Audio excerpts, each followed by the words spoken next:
I'm Mark Underwood from JCM, and I'm going to be showing you the Triton chair. I'm going to start at the top of the seating system and work our way down. So starting at the headrest. The headrest is adjustable in height and angle, so you can position the headrest wherever you need for the client. This headrest can also be replaced with a range of different headrests. Inside the headrest pad itself, you've got a range of adjustment within the wings so that you can shape those around and lock them into whatever position you need. Working down the chair, you've then got your shoulder protractor pads.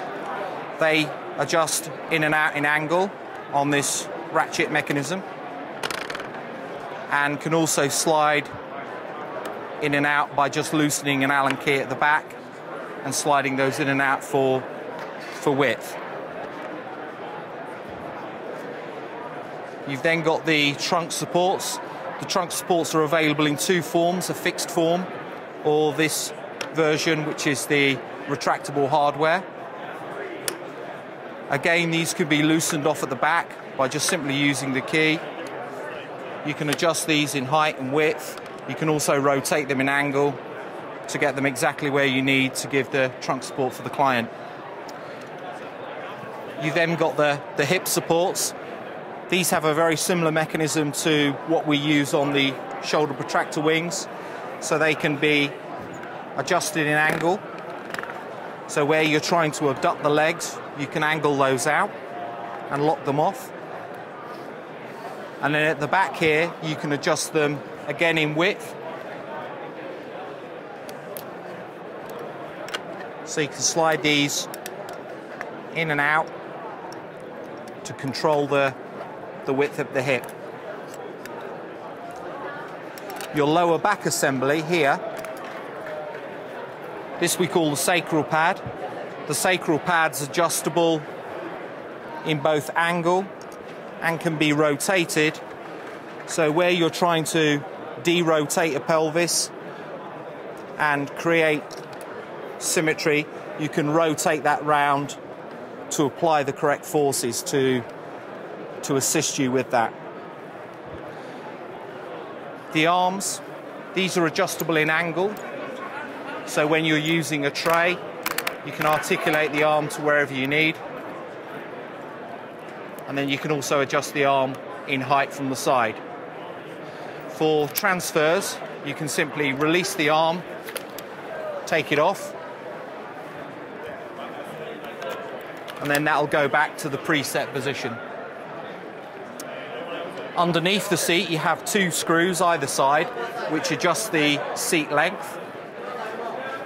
And that enables you to pull the seat cushion forward, and each side works independently. So if you've got a leg length discrepancy, the chair will accommodate that. And one of the benefits of our chair is that we've got more growth than pretty much anything else in the market. You've then got these leg abductors.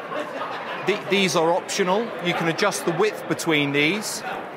The center abductor will drop down so that when you're trying to transfer somebody into the chair, you can just get the legs in and then fold those up and lock them in place. And they rotate round, so again, where you're trying to create a level of abduction, you can do that nice and easily. The foot plates fold up and down. They will adjust in width independently, and that's simply done by this mechanism underneath here, which allows you to adjust the foot plate in width to follow the line of the leg, whatever you're doing with the knees. You also have independent plantar and dorsiflexion there. Again, that's the serrated mechanism you'll see on other parts of the chair. And once you've got the level of angle you require, it will always just lock to that point. You can then adjust the actual foot position. So you can rotate the foot, move this sandal backwards and forwards, so you can get the foot exactly where you require. As the child's feet grow, You can also adjust the actual guides themselves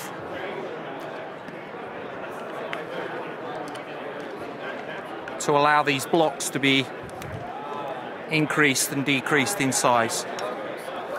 The height of the footplate is independent, so that can slide up and down and just simply locks in place by the plunger at the rear. Underneath here also you've got a independent adjustable angle, so where you're trying to get the right degree of flexion at the knee, you can control each footplate and leg rest independently. One of the key features of the chair is that this chair has a dynamic back mechanism and a reclining mechanism. The back angle mechanism works independently to the recline mechanism, so you don't lose any of the functionality. And that just simply moves backwards and forwards from here.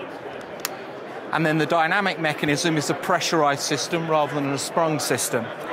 And what that means is that you can increase and decrease the pressure so that as the child grows or changes and you lift the back up higher and you need more tension in the back, you can just simply pump and increase the pressure in the cylinder so that there is more resistance in the actual back frame. The real beauty of this system though, and the part that's absolutely unique, is that you can independently control the recoil of the back. And what that means is that even though you've put a lot of pressure into the cylinder, when you recline it, it will always move back very slowly for the child. And what that means is that when you're using a dynamic back normally, what happens is when the child extends and it springs back, it actually triggers another extension pattern with the child. With this system, it moves really nice and gently, and you can change that rate of return so the child doesn't get any real feedback from the chair itself. For more information about this product, please call your local New Motion location or 1-800-500-9150.